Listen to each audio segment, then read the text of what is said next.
n'était point caché devant toi lorsque j'ai été fait dans le lieu secret. Tu sais dans les profondeurs de la terre. Quand je n'étais qu'une masse informe, tes yeux me voyaient.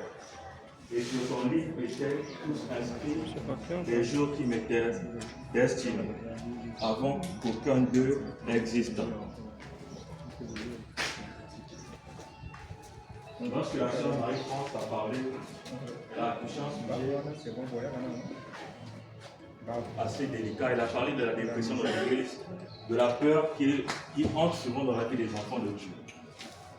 Elle a dit que le monde, ce n'est pas simplement la félicité ou encore la débauche, mais elle a dit que le monde, c'est aussi la peur qui peut nous envahir, c'est aussi la tristesse, l'angoisse, le fait de se sentir inutile. Alors il y a une pensée qui est montée dans mon cœur. Je me suis dit, malgré le fait que nous sommes des enfants de Dieu, comment ça se fait que ces choses peuvent nous arrêter vraiment? Et c'est là où je me rends compte, c'est si ces choses nous envahissent, si ces choses nous inondent, c'est simplement parce que nous acceptons d'obéir à des voies qui ne sont pas la voie de Dieu. Nous acceptons des choses qui ne viennent pas de la parole de Dieu. Voilà pourquoi ces choses nous envahissent. Voilà pourquoi ces choses nous envahissent. Voilà pourquoi nous sommes pris par la peur. Nous sommes pris par la dépression. Nous sommes pris, envahis par ces choses. Parce que les choses qui nous limitent, c'est simplement le fait de laisser une autre voix, une autre parole qui n'est pas celle que Dieu a dit, dicter nos vies, dicter nos pensées, dicter notre conduite. Et c'est alors que je réalise que si nous voulons dépasser encore, ne pas être envahi par ces choses, il faut simplement laisser la parole de Dieu nous diriger. Être envahi par la parole de Dieu et non par ses voix. Parce que si nous acceptons des choses qui ne viennent pas de Dieu, nous acceptons ce qui n'est pas la vérité. Parce que la vérité, c'est quoi? La vérité, ce n'est pas ce que le monde dit de nous. La vérité, ce n'est même pas ce que nos parents disent de nous. La vérité, ce n'est même pas ce que nos amis disent de nous. La vérité, ce n'est même pas ce que nous-mêmes nous pouvons dire de nous-mêmes. Parce que lorsque nous sommes parfois face à des défis, face à des réalités de la vie, nous sommes parfois, nous nous sentons faibles, nous nous sentons limités, nous nous sentons inutiles. Il y en a à cause d'une simple phrase, dite par des amis, encore par l'entourage. On peut te dire tu n'es pas beau, on peut te dire tu n'es pas belle, on peut te dire tu ne vaux rien, on peut te dire tu es faible. Mais la Bible dit que le faible dit que je suis fort. Ça veut dire que, bien qu'il soit faible, ce qu'il doit dire de lui, ce n'est pas ce qu'il voit de lui. Parce que c'est ce que la parole de Dieu dit qu'il fait. Voilà pourquoi je viens simplement dire à un frère ou à une soeur que tu es ce que Dieu dit de toi. Tu n'es pas ce que le monde dit de toi, mais ce que Dieu dit de toi. Amen. Voilà pourquoi nos yeux doivent rester fixés sur la parole de Dieu. Nos yeux doivent rester figés. Parce que nous sommes là, nous avons nos réalités. Il y en a parfois, dans nos familles, tous ne sont pas chrétiens, tous n'ont pas la parole de Dieu dans la bouche, même nos parents. Il y en a qui insultent, il y en a qui rabaissent, il y en a qui disent des choses parfois qui nous blessent. Mais comment faire face à ces choses? Sur Internet, il y en a qui peuvent même publier un truc. Ça a des mauvais commentaires, ça peut te toucher, on connaît. Dans la rue, on peut t'insulter comme ça, tu ne connais pas la personne. Mais les gens te méprisent, les gens se montrent. Et ce sont des choses que si tu les prends, si tu les prends sur toi, ce sont des choses qui vont t'enfoncer.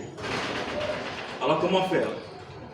Dieu dit à Josué que ce livre de la loi ne se donne point de ta bouche.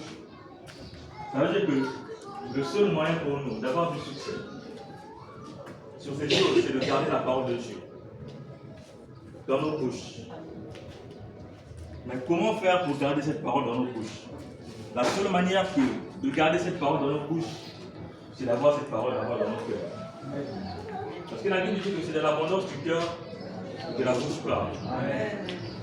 Ce qui remplit ton cœur, c'est ce qui va sortir de ta bouche. Si c'est la parole de Dieu qui est dans ta bouche, tu parleras comme David. Je suis une créature si merveilleuse. Peu importe ce que les gens disent de moi. La parole de Dieu dit que ses œuvres sont admirables. Nous sommes l'ouvrage de Dieu. C'est le Saint-Esprit qui nous façonne. Le Saint-Esprit de côté, on le sait tous bien. C'est lui qui nous façonne. C'est lui qui nous travaille. Peu importe nos imperfections en ce moment. Nous devons rester focalisés. Nous devons rester figés sur la parole de Dieu. Sur ce que la parole de Dieu dit de nous. Parce que Gédéon même lui-même, il pourrait se dire que je suis rien. Je fais partie de la famille la plus pauvre. C'est la réalité. Mais la vérité, c'est que Dieu vient me dire, tu es un vaillant héros. Amen. Nos regards doivent rester fixés sur la parole. C'est la parole qui est censée nous guider.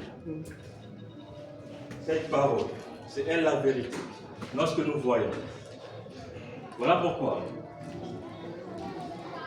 S'il faut tirer une leçon de tout ça, c'est simplement la méditation, les enseignements. Parce que la Bible dit que celui qui est tout le temps en train de lire, celui qui est tout le temps là, à méditer, il est comme un arbre planté près d'un courant d'eau. Nous avons besoin de la parole de Dieu en nous. Que la parole nous remplisse. C'est bien la prière, on doit prier. Mais nous avons également besoin de la parole de Dieu.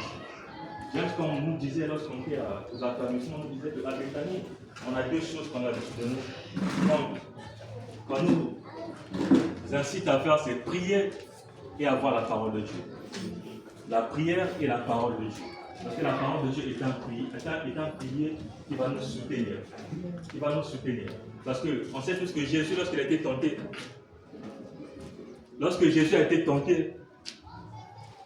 il est sorti d'un jeûne et prière de 40 jours. Et lorsque le diable était face à lui, c'est la parole qu'il a sorti face au diable. Et c'est la parole qui lui a donné la victoire. C'est la parole qui va nous donner la victoire sur les défis de la vie. Amen. Amen.